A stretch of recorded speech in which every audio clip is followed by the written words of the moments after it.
Selamat pagi bersama saya Cindy Raja. Mari kita awali pagi ini dengan semangat baru, motivasi hidup sehat dan inspirasi yang akan membawa kita lebih dekat kepada kebugaran fisik, mental dan spiritual. Perubahan kecil dalam hidup kita hari ini bisa menjadi langkah besar menuju umur panjang yang penuh kebahagiaan. Bersama kita akan merangkul kisah kemenangan, wawasan menarik, dan kekuatan harian yang berakar pada kebesaran Sang Pencipta. Tetap bersama kami di program Renungan Pagi, di mana setiap kata adalah dorongan untuk hari yang lebih baik. Kita mulai pagi ini dengan syukur dan harapan menuju hidup bugar selamanya. Ditulis oleh Kai Kusma bersama Pendeta Denny Kanajo. Selamat mendengarkan. Shalom, selamat pagi para pendengar yang diberkati oleh Tuhan dimanapun Anda berada saat ini. Kita akan sama-sama mendengarkan firman Tuhan melalui audio Renungan Pagi.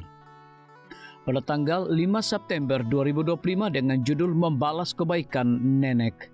Sebelum kita melanjutkan bacaan renungan kita pada pagi hari ini, kembali saya mengajak semua para pendengar yang setia untuk berdoa bersama-sama. Bapa kami yang bersemayam di dalam takhta kerajaan sorga, terpujilah nama-Mu ya Tuhan pada pagi hari ini. Sebelum kami melakukan segala aktivitas pelayanan dan pekerjaan kami sangat rindu sejenak untuk merenungkan firman Tuhan. Terima kasih Tuhan Yesus, ampuni kami Bapa, karena kami sudah berdoa hanya di dalam nama Tuhan Yesus, Juru Selamat kami. Amin. Ayat inti kita terambil di dalam Roma 5 ayat yang ke-8, demikian firman Tuhan. Akan tetapi Allah menunjukkan kasih-Nya kepada kita, oleh karena Kristus telah mati untuk kita ketika kita masih berdosa. Mari kita ikuti penjelasannya. Nenek saya selalu melakukan sesuatu untuk membantu seseorang. Dia mencapai banyak hal baik meskipun dia hampir buta pada usia muda dan menghabiskan hidupnya dalam kegelapan. Di desanya di padang rumput, kenapa hampir seabad yang lalu, dia dikenal sebagai perawat desa yang mengobati penyakit siapapun yang membutuhkannya. Satu kali dia menghabiskan beberapa hari dengan seorang anak laki-laki yang sakit parah, yang diperkirakan akan mati. Dia menerapkan perawatan, air panas dan dingin, serta berbagai pengobatan pada saat itu. Dan tidak menyerah sampai anak itu berada pada jalur yang benar menuju pemulihan. Keluarga yang bersyukur berterima kasih kepada nenek karena telah menyelamatkan nyawa anak laki-laki mereka. 30 atau 40 tahun kemudian, nenek dan kakek pensiun dari pertanian di padang rumput itu dan pindah ke White Rock, BC, dekat Vancouver. Seorang ahli bedah mata mendengar tentang nenek yang mengoperasinya tanpa biaya, memulihkan sebagian besar kondisi penglihatannya. Saya ingat, saya berusia 12 tahun, kegembiraan saat reuni keluarga atas kemampuan nenek untuk melihat lagi. Dia melihat banyak dari 11 anaknya yang sudah dewasa untuk pertama kalinya karena mereka dilahirkan setelah dia buta. Ahli bedah mata tersebut adalah anak laki-laki yang hidupnya dia selamatkan bertahun-tahun sebelumnya. Namun sebelumnya kita memuji belas kasihan nenek terhadap orang lain, saya harus menceritakan sisa ceritanya. Alasan nenek punya banyak waktu untuk melayani masyarakat adalah karena dia sering menahan putri sulungnya tidak ke sekolah. Pada dasarnya dia menggunakan anak perempuan yang tertua itu sebagai pelayan yang tidak dibayar untuk menjaga rumah dan membesarkan 10 anak lain yang masih kecil. Namun, bukankah benar bahwa kebanyakan dari kita kadang-kadang memiliki dua sisi dalam karakter kita? Saya mengasihi Yesus, namun saya ikut bertanya-tanya seperti Rasul Paulus, mengapa saya seringkali melakukan hal-hal yang tidak ingin saya lakukan? Roma 7 ayat yang ke-15. Nenek, dalam kelemahan kemanusiaannya, terkadang memperlakukan orang yang dicintainya dengan buruk. Namun pada saat yang sama, hidupnya mengungkapkan rasa kasih sayang, yaitu melayani Tuhan dengan menjangkau mereka yang membutuhkan.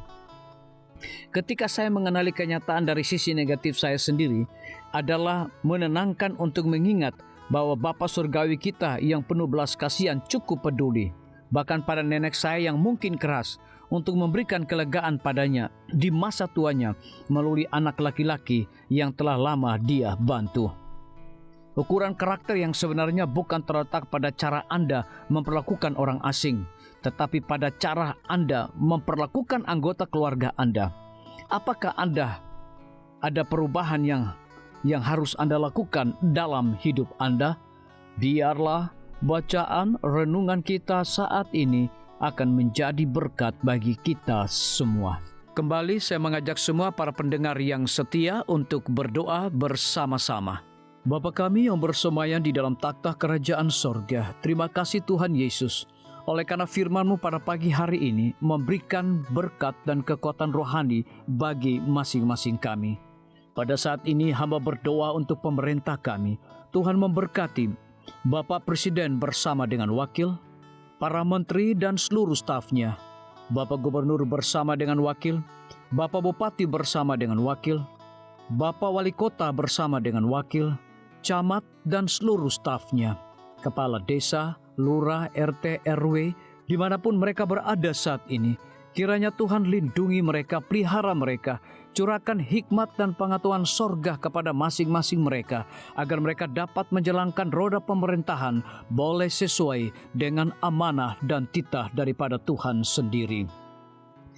Pada pagi hari ini kami juga berdoa untuk para tim medis. Tuhan berkati dokter, perawat, bidan, farmasi, nutrisionis. Kiranya hikmat dan pengetahuan sorga, roh dedikasi yang tinggi, roh kelemah lembutan Tuhan berikan kepada masing-masing mereka, agar mereka dapat memberikan pelayanan yang terbaik bagi setiap pasien yang membutuhkan pelayanan mereka setiap hari.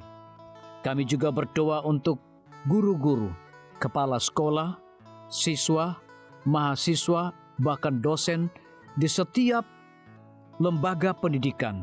Kiranya hikmat dan pengetahuan sorga Tuhan berikan kepada masing-masing mereka, agar mereka dapat mendidik setiap anak-anak untuk memiliki karakter Yesus Kristus. Hamba juga berdoa untuk TNI, Polri, PNS, wira swasta, petani, nelayan, ojek online dimanapun mereka berada. Kiranya berkat dan sukacita sorga Tuhan juga berikan kepada masing-masing mereka, agar mereka juga menjadi saluran berkat bagi sesama manusia. Para pendengar yang setia yang berulang tahun saat ini dimanapun mereka berada, biarlah dengan bertambahnya usia, mereka semakin hidup bersyukur dan berterima kasih kepada Tuhan setiap saat. Yang berada di dalam kebimbangan, ketidakpastian hidup, Tuhan berikan iman yang teguh dan pengharapan, agar mereka tetap percaya akan janji Tuhan setiap hari. Terima kasih Tuhan Yesus, dengarlah segala doa dan permohonan kami Bapa, dan mau mengampuni segala dosa kami, karena kami sudah berdoa hanya di dalam nama Tuhan Yesus, Juru Selamat kami. Amin. Demikian firman Tuhan yang telah kita dengarkan. Semoga hari ini menjadi berkat bagi kita semua. Sampai jumpa. Tuhan memberkati.